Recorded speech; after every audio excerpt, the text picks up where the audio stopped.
minutes.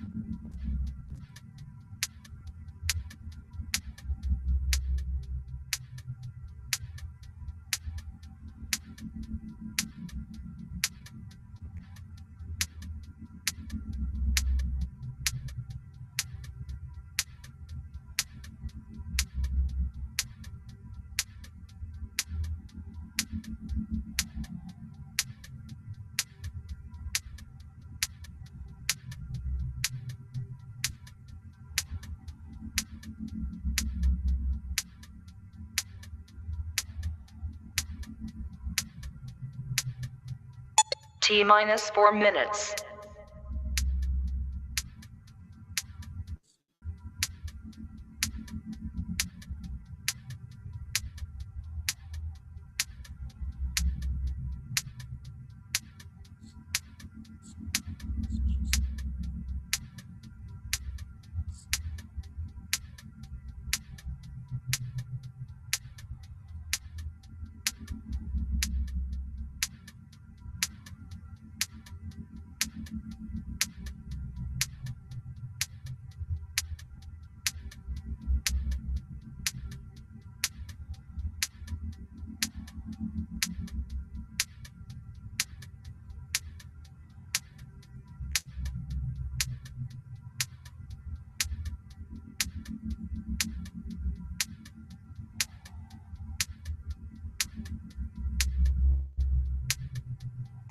T minus 3 minutes.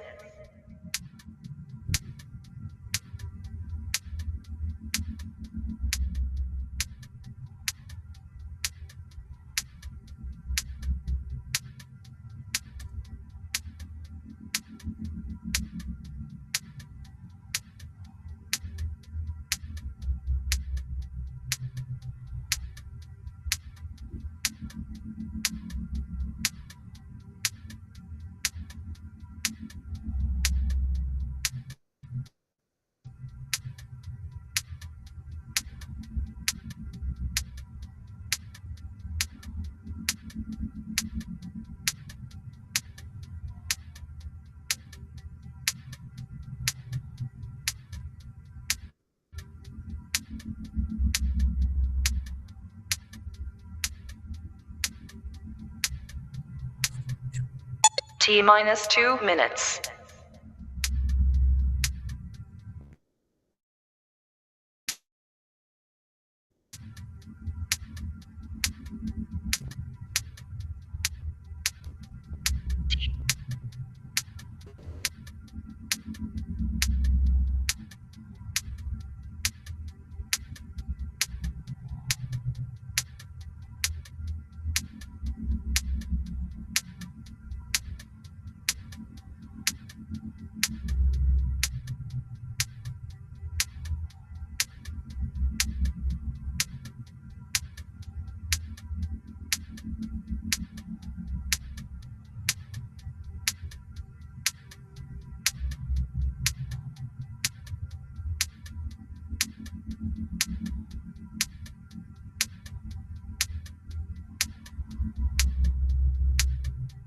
T minus 1 minute.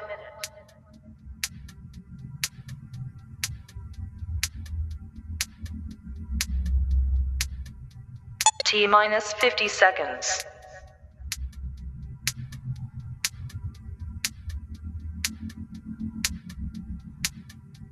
T minus 40 seconds.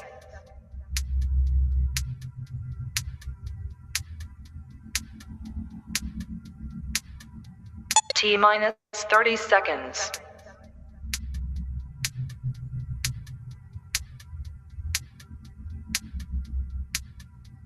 T minus 20 seconds.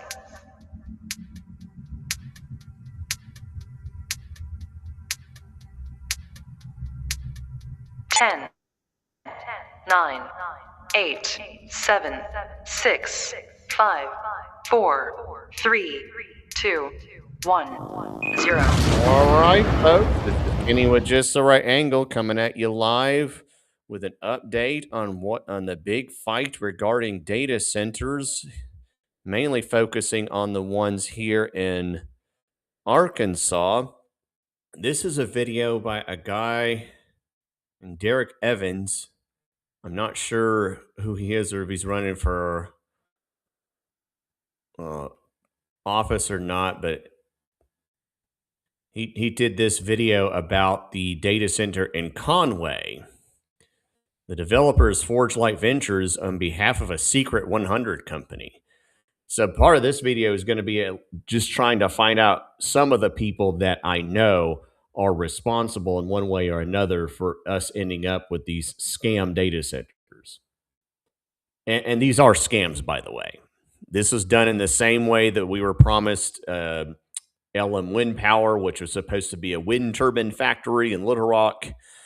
And not too long before then was a ethanol station that was made in Little Rock. Millions of dollars and all the promises that was going to bring in jobs and all kinds of other goodies. And it turned out to be an absolute scam. And all I'm doing is just kind of posting here. If you don't have a Rumble account, set one up. That is the best way to chat, to let people know what's going on. I'm going to go ahead and see if I can post this video up and spread it and then play this so folks can, and then I'll talk a little bit more about this issue. Down out there being blindsided by a big tech data center, and the local residents are told to just sit down, shut up, and accept it. In Conway, Arkansas, they're planning a 336-acre data center. It's going to be over 300,000 square feet. It's going to cost over $1 billion. And here's the kicker. The developer is Forge Light Ventures, but they are acting on behalf of a secret Fortune 100 company. Think about this. The local residents are being told they are not allowed to know who's actually running this, who owns it, who's in charge of it. Just accept it. Over 100 local residents showed up to a city meeting. There were so many that all could not fit inside the room. They were there asking those basic questions that anybody asking in this situation. Just going to use on the are the utility rates for residents going to go up? What pollution from the generators, light pollution? How close is this going to be built to homes? What other, what are the other costs involved with this? Simple questions.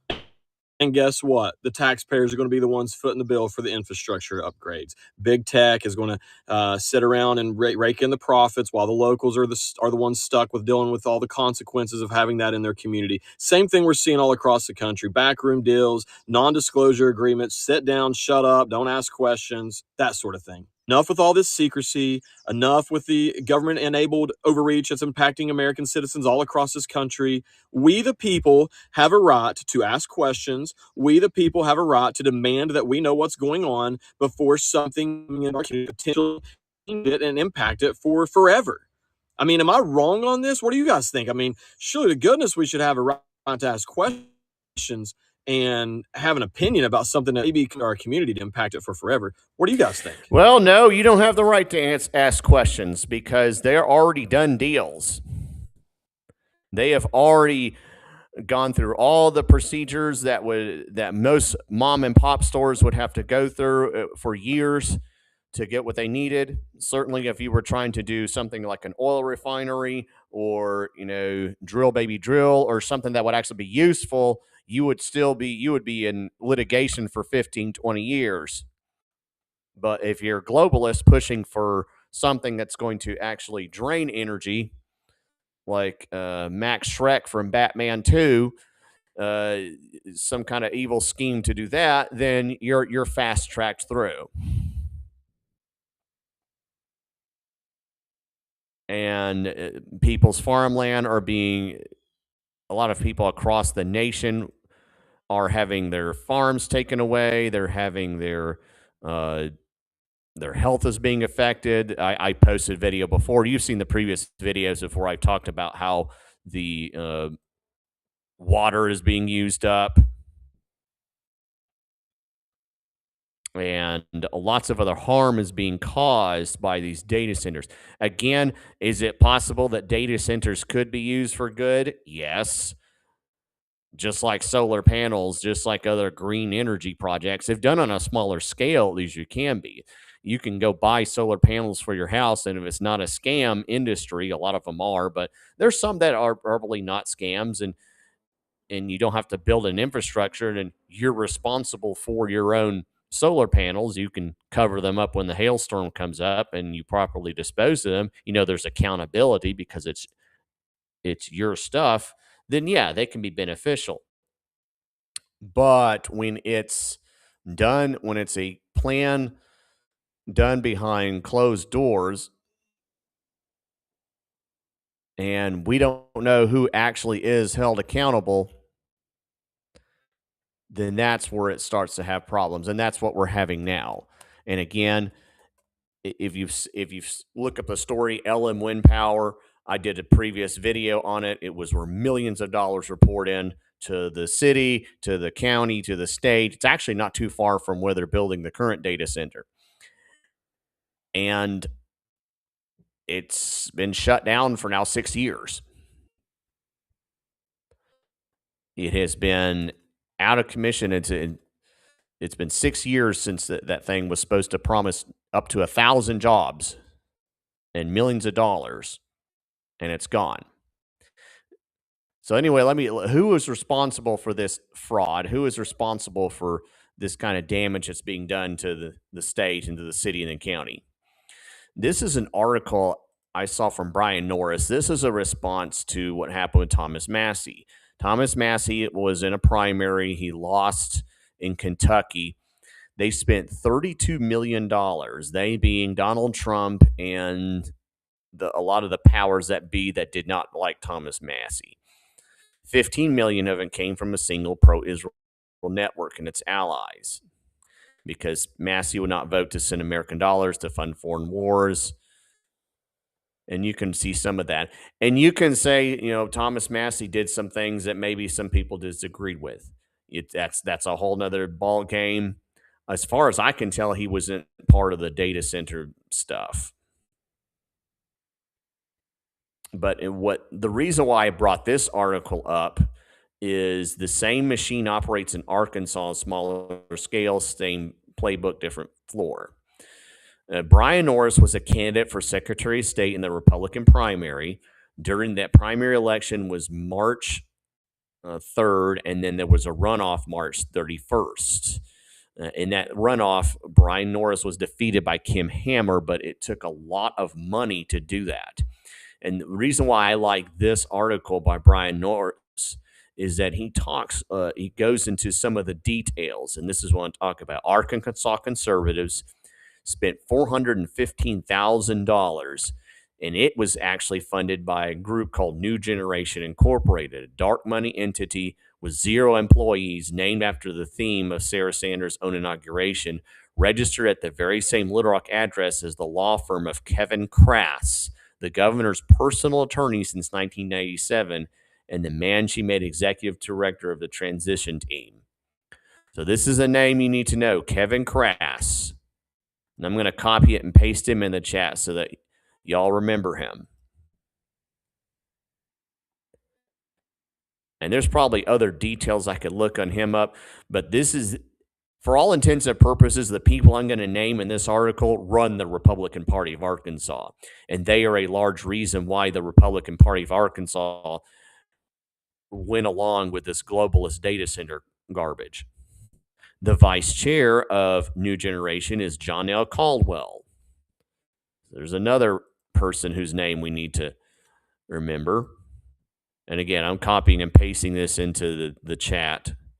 Her son, Chris Caldwell, is the governor's senior advisor, campaign manager, and the sole officer of the very committee that put these words next to my name in Arkansas phones. And the words are that, if you go back up here, empowering the radical left. This was a slander. So this Chris Caldwell Coward was slandering Brian Norris, who, by the way, in addition to being a Republican, served in our army, empowering the radical left.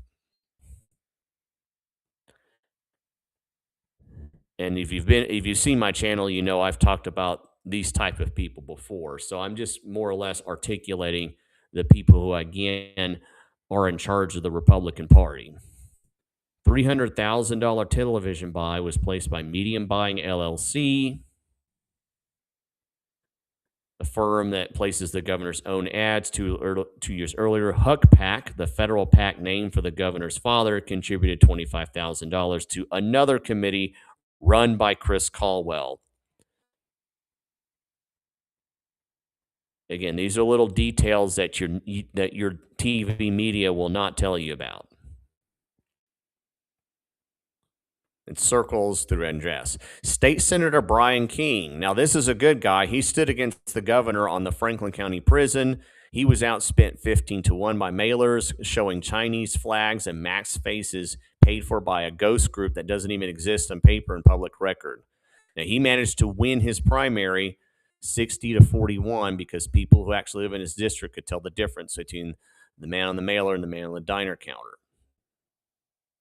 Okay. And I've talked about this before about some of the massive money that was used in that primary fight when that happened. But here's the name Brian King. So remember that name, Brian King?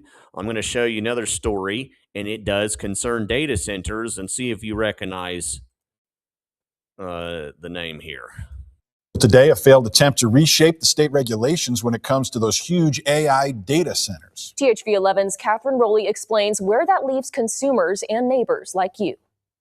And I believe that local communities should decide whether they want a crypto mine or data center, and they shouldn't have it shoved on them. There are multiple proposed sites all across the state. All 6 of his resolutions failed in the Senate. One of those resolutions would have given back control to the people of the county or city, who King says should decide if a data center is built in their community. Another addressed environmental impacts. And they're huge energy users, and they're going to impact us. They're going to impact us on water. And we need to know up front. The citizens and local government need to have an informed decision on these rather than have them railroaded over you, and you're going to find out the consequences later. And it's those consequences that could impact not only the environment, but also people's pockets. And we know we have an energy deficit, and the reality is they haven't been honest and forthcoming in this. So how can you trust them going forward? Meanwhile, in another So yeah, that was Senator King, the very senator who Sarah Huckabee Sanders and those same globalists tried to defeat in the primary election. Now, the Franklin County Prison, which is another multi-million-dollar secret pet project, was one reason what was the main issue during the primary. But at the same time, and I've gone over this before, data centers, crypto mining facilities, that was another issue. And the problem is I've mentioned this before, the Republican Party of Arkansas is not a place that advocates for freedom and rights. It's not what it was supposed to be. It has been turned into basically another political wing of the same organizations that kept Arkansas in the dark and back for decades. And I'm going to actually show some of them out. This is one of them, the Arkansas Association of Counties. This is one of these good old boy crony capitalist networks. I've talked about them before. They're the group that stopped a sanctuary law from being passed in any county that would have protected people would have protected local law enforcement from having to work with unconstitutional organizations like the ATF, who murdered Brian Malinowski not too long ago. There was an effort to try to stop that, and this cowardly organization put an end to that. They didn't even allow debate of that in any county. And so this organization, when you have your county, your quorum court, they don't listen to you. They listen to this organization. And so I'm just going to put their board of directors.